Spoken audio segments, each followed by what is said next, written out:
Vijay sir வந்து எப்போ ப்ரெஸ்ஸை சந்திப்பார், ப்ரெஸ் மீட் கொடுப்பார் அப்படின்ற கேள்விகள்லாம் தொடர்ச்சியாக இங்கே பலர் வச்சுக்கிட்டே இருக்கிறாங்க.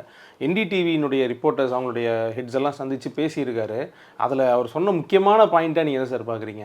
அதாவது நான் கிங் தான், கிங் மேக்கர் அல்ல சொல்லியிருக்காரு.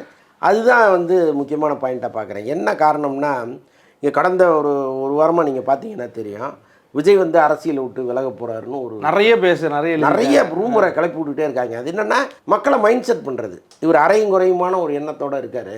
இவருக்கெல்லாம் நீங்கள் ஓட்டு போட்டிங்கன்னா ஓடி போயிடுவார், தோத்துட்டாருன்னா இங்கே இருக்க மாட்டார், இவர் மறுபடியும் சினிமாவில் நடிக்க போயிடுவார், எதுக்கு ஒரு ஓட்டை வேஸ்ட் பண்ணுறீங்க?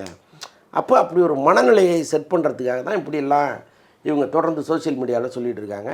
அதில் தான் வந்து இது மாதிரி அவர் தேர்தல்லையே நிற்க போகிறதில்ல இந்த முறை அப்படிங்கிற அளவுக்கு போகிறாங்க.